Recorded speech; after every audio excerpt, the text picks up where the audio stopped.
श्री स्वामी समर्थ मैत्रिणींनो, आपल्या घरात पितृदोषामुळे बऱ्याच गोष्टी घडत असतात. म्हणजेच आर्थिक अडचणी असतात, मुलं बाळ न होणे, लग्न न जमणे, घरात कटकटी असणे, अशा बऱ्याच गोष्टी या पितृदोषामुळे होत असतात. जर आपल्याला पितृदोष लागला असेल तर आपल्या आयुष्यात खूप संकटांना आपल्याला बऱ्याच संकटांना सामोरे जावे लागते. म्हणूनच पितृदोष घालवण्यासाठी अक्षय तृतीयाला आपल्याला 11:30 ते 12च्या आतमध्येच आपल्याला पूजा मांडणी करायची आहे. कशी ती करायची ते मी स्क्रीनवर फोटोमध्ये टाकलेले आहे, तुम्ही बारीक पहा म्हणजे तुमच्या लक्षात येईल. तसं तर मी तुम्हाला सविस्तर सांगतच आहे. तर आपल्याला वेळोवेळी पितरांसाठी काही ना काही करावे लागतात आणि त्याचे फळ आपल्याला भेटत असते. जर पितृदोष असेल ना तर आपल्यासोबत काहीच चांगले होत नाही. नेहमी आपल्या संसारामध्ये, घरामध्ये, आपल्या कुटुंबामध्ये काही ना काही अडचणी, दुःख हे येत असतात. आपल्याला तर माहीत आहे की अक्षय तृतीया हे 3.5 मुहूर्तापैकी शुभ मुहूर्त आहे व त्या दिवशी आपण पितरांचा सण म्हणून देखील साजरा करत असतो. आपण ज्या पूजेमध्ये वस्तू वापरणार आहोत त्या दान करायच्या आहेत, लक्षात ठेवा. व दुपारी 12च्या दरम्यान पित्र जागृत होत असतात, म्हणजेच भूतलावावर येत असतात. ही पूजा मांडणी 11:30च्या पुढे व 12च्या आतमध्ये करायची आहे. खरंच जर आपल्यावर पितृदोष असेल ना तर मुलं बाळ न होणे, कर्ज होणे, सतत आजारपण, नोकरीमध्ये अडचणी, सुखी न असणे, अशा बऱ्याच अडचणी या आपल्या आयुष्यात येत असतात. पण आपल्याला त्या कळत नाही. आपण खूप दाखवतो काय कशामुळे होते कशामुळे, पण पितृदोषामुळे या गोष्टी घडत असतात. पितृदोष घालवणे खूप जरुरी आहे. पितृदोष दूर करण्यासाठी आपल्याला अक्षय तृतीयेला पितरांची सेवा करायची आहे. पित्र म्हणजे कोण तर घरातील व्यक्ती, म्हणजेच घरातील सासू सासरे असतील किंवा त्यांचे सासू सासरे असतील, आपले पूर्वज असतील, तर त्यांचे आपल्याला आपल्या वरच्या पिढीतील लोक आपल्यामध्ये नाहीत, त्यांच्यासाठी त्यांच्या स्मरणार्थ ही पूजा करायची असते. जर आपले पित्र आपल्यावर नाराज असतील तर आज आपण जे आहोत ते त्यांच्यामुळेच आहोत. तुम्ही किती पण देवदेव करा, परंतु तुमच्यावर पितृदोष असेल तर त्या देवदेवाचा सुद्धा काही उपयोग होत नाही. काही वेळेस पितृदोष अगोदर दूर करणे जरुरी आहे. पितृदोष घालवण्यासाठी सर्वप्रथम आपल्याला 2 घागरी घ्यायच्या आहेत. मी स्क्रीनवर त्याचा फोटो टाकलेला आहे, तो तुम्ही पाहू शकतात. कोणी कोणी ते मटके म्हणतात, तर काही ठिकाणी एक छोटं मटकं आणि मोठं मटकं असतं असे म्हणतात. आमच्या इकडच्या साईडला तसे म्हणतात, घागर म्हणतात. त्याचबरोबर एक मोठी घागर व एक छोटी घागर, त्याचबरोबर त्याला दुसरं नाव आहे एक मोठी केळी व करा असे म्हणतात. केळी म्हणजे ज्या स्त्रिया मृत पावल्या आहे, जी खालच्या साईडला सर्वात ठेवलेलं आहे ती केळी आहे, ती स्त्रिया असे त्याचा उल्लेख, स्त्रियांचं असा उल्लेख केलेला आहे.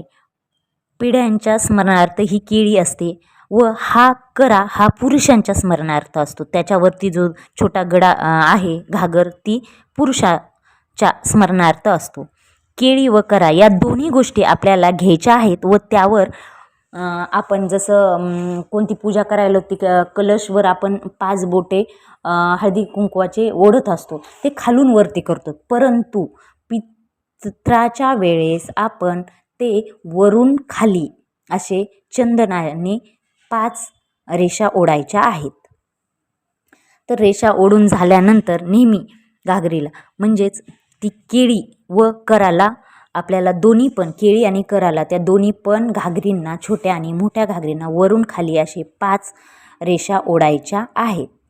त्यानंतर एक कलावा घ्यायचा आहे, तो म्हणजे पिवळ्या धाग्यांचा जो असतो तो कलावा आपण त्याच्या मुंडीभोवती, म्हणजेच जे घागर आहे त्याच्या भोवती आपण गुंडाळायचा आहे. आता विषम संख्यामध्ये तो गुंडाळायचा, 1, 5 किंवा 3 अशा प्रकारे केळी व कराच्या मानेला गुंडाळायचा आहे व त्यामध्ये पाणी भरायचे आहे.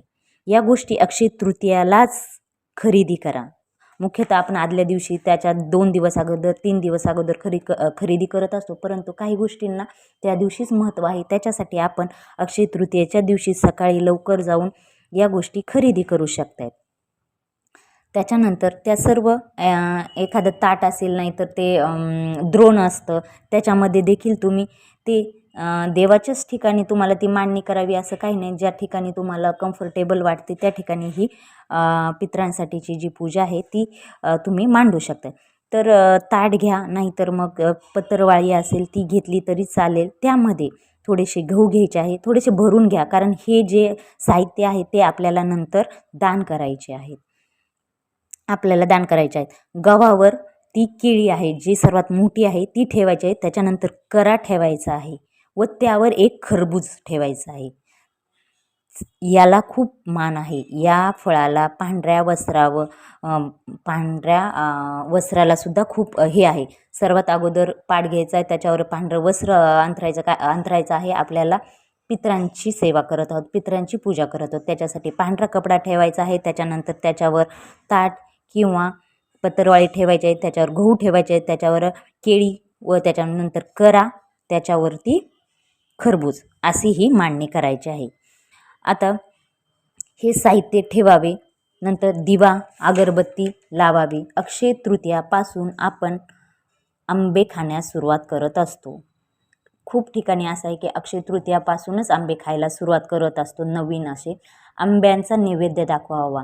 या दिवशी एक आंबा घ्यायचा, त्याचा नैवेद्य दाखवा. बऱ्याच ठिकाणी पुरणपोळी वगैरे केली जाते, पुरणपोळीचा नैवेद्य दाखवायचा आहे.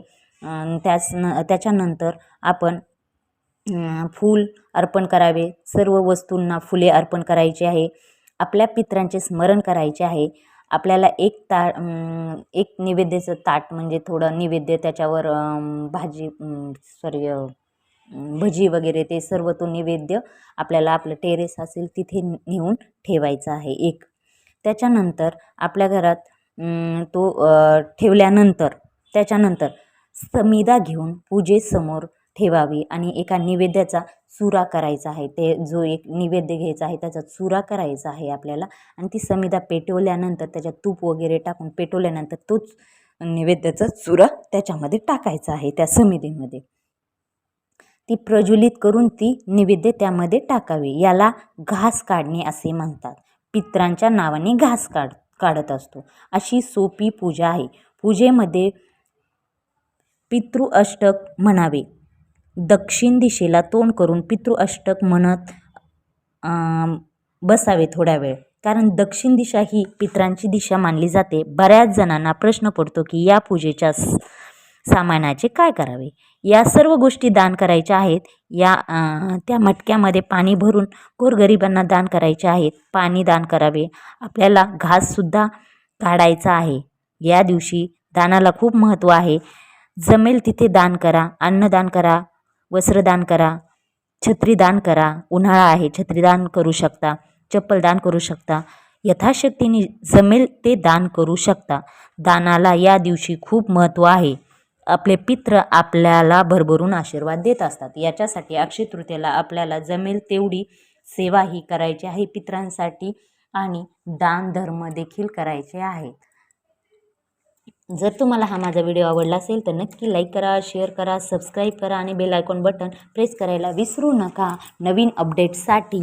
आणि कमेंट्स बॉक्समध्ये नक्की लिहा श्री स्वामी समर्थ, श्री स्वामी समर्थ, श्री स्वामी समर्थ.